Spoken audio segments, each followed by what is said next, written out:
বিড়লা তারামণ্ডলের পাশে রেখেছেন বোধহয় এই জন্য যে ওখান থেকেই তো তারপরেই টিকিট কেটে ঢুকে পড়বেন বিড়লা তারামণ্ডলে। ওই বিশাল যে টেলিস্কোপটা আছে ওটাতে চোখ রেখে ভবিষ্যৎ দেখতে পাবেন, মহাশূন্যের কোথায় কোন প্রান্তে তৃণমূল কংগ্রেস বস্তুটি থাকবে।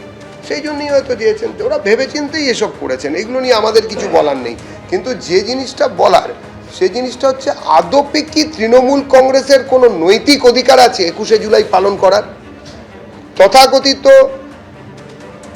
সমর্থকদের ওপর গুলি চালানোর অর্ডার যে দিয়েছিলেন তাকে ক্যাবিনেটে সামিল করেছিলেন, তারপর থেকে তো আর কোনো অধিকারই নেই।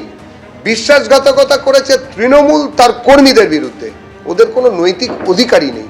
2500 নিয়ে হোক, 250 নিয়ে হোক, আর 2.5 জন নিয়ে হোক, আর পার্টিটা তো 2.5 জনের।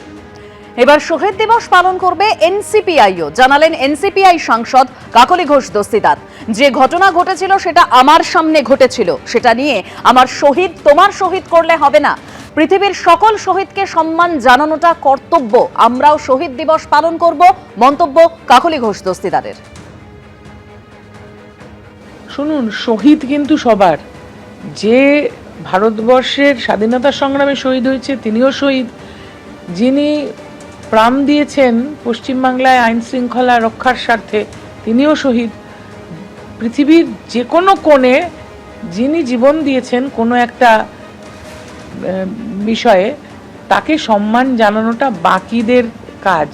যারা রাজনীতি করেন তারা তো বিশেষভাবে এইগুলো মেনে চলেন, এবং ঘটনাটা তো আমার চোখের সামনে ঘটেছিল, সেটা নিয়ে তো শুধু খালি আমার শহীদ তোমার শহীদ, আজকে শহীদ মিনারের শহীদ না গান্ধী মূর্তির পাদদেশের শহীদ সেটা নয়, আমরাও তখন সেখানে ছিলাম, এবং পৃথিবীর সকল শহীদকে সম্মান জানানোটা কর্তব্য বলে আমরাও সেটা পালন করব।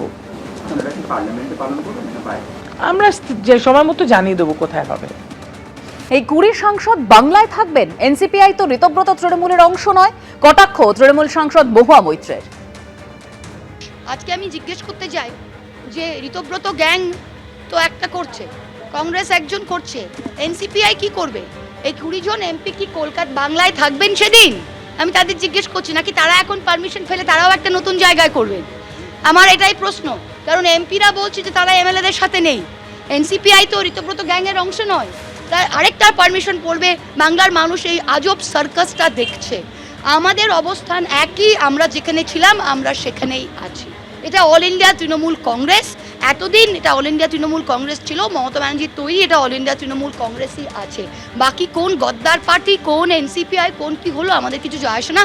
বাংলার মানুষ 2,60,00,000 ভোট কিন্তু এই তৃণমূল কংগ্রেসকেই দিয়েছে। হাইকোর্ট রায় দিয়েছেন, আমি মহামান্য হাইকোর্টের ওপরে তো কোনো কথা বলতে পারবো না, তবে রায়টা সুবিধাই হলো আর কি, সংখ্যাটা যেহেতু বেঁধে দিয়েছেন, রায়টা মানে যাদের জন্য রায় তাদের জন্য সুবিধাজনক। দেখুন, আমরা ধর্মতলায় করার জন্য চিঠি দিয়েছিলাম, আমাদেরকে অনুমতি দেয়নি, যেহেতু দেয়নি আমরা গান্ধী মূর্তির পাদদেশে করছি।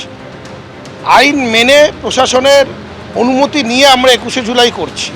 আমি জানি না বাকি অন্য কেউ 21শে জুলাই করার তাদের নৈতিক জায়গা থেকে তারা করতে পারে কি না, তাদের নৈতিক অনুমতি আছে কি না, কারণ তৃণমূল কংগ্রেস তো আমরা, এই স্বীকৃতি তো আমরা সব জায়গা থেকে পাচ্ছি।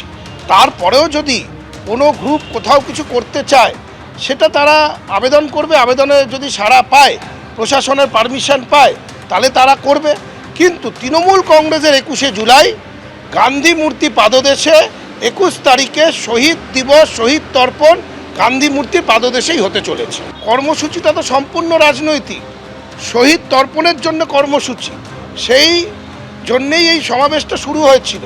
কিন্তু সমাবেশ যেই কারণে শুরু হয়েছিল, পরবর্তীকালে সেটা পরিবর্তন ঘটে গিয়ে সেলিব্রিটিদের সমাবেশ হয়ে গেছিল। কিন্তু আমরা শহীদ দিবস, শহীদ তর্পণেই করব। এবিপি আনন্দ, এগিয়ে থাকে, এগিয়ে রাখে।